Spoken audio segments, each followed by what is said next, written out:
So I'm a lawyer by education, and for a long time I had a law firm, and I helped the law firm grow to multiple eight figures. And through that process, I developed what I believe is a proprietary process for growing law firms. And so I launched a company called Eight Figure Firm Consulting that helps law firms achieve the same result that I achieved when I was a lawyer.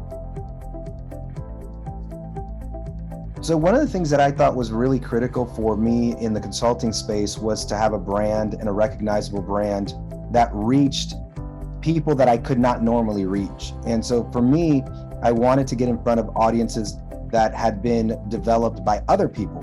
And so that was my primary motivation, was just to enhance my brand, expand my reach, and be able to reach people that I ordinarily would not come in contact with.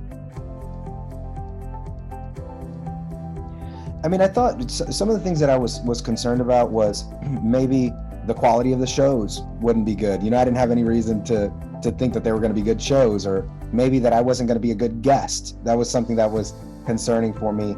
Another thing I thought was that maybe it wasn't going to be the right timing. I wouldn't have enough time to do it and be on a show. And I think over the course of even the first 30 days, I felt like all of that kind of went away. I had some really good interviews. It was super easy to be a guest because I had my points down and I knew what I was going to be talking about. And in fact, as I continued to be interviewed, I got better and better at communicating the exact same points from the early, shows. So those were really the top three concerns for me.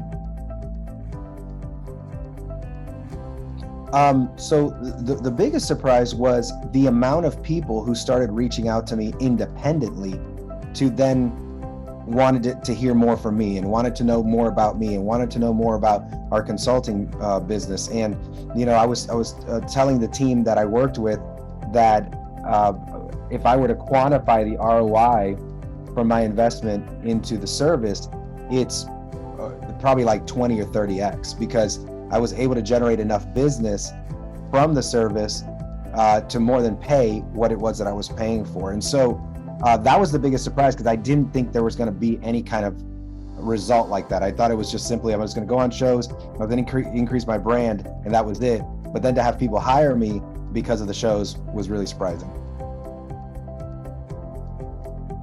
For me, it was really streamlined. I didn't know what to expect, to be honest with you. Because I never been, have somebody who helped me book these podcasts.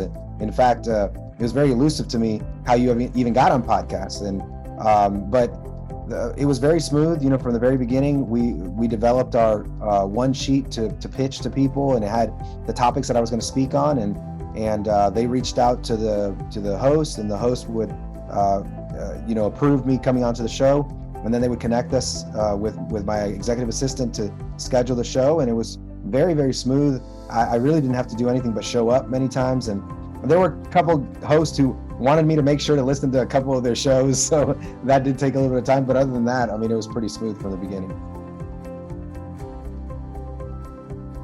Yeah, so these particular clients, they actually told us that they heard me on a podcast. And they told me which podcast it was. And they said, hey, you were on this podcast, I heard it, and that's how I reached out. And so we were able to identify at least two of them from that, and that the investment that they made into Eight Figure Firm for services has been more than 20x what I paid for the service. I think it's having the right expectation. The expectation is that I am there to serve the host that's inviting me on. I am there to develop my skills as a speaker. I'm there to develop my brand, and that it's a marathon. It's not a sprint. And just be committed to the process. And I think if you have the right expectations, you're in a posture of giving, and you're working on your skills, I think the results will be there in the end.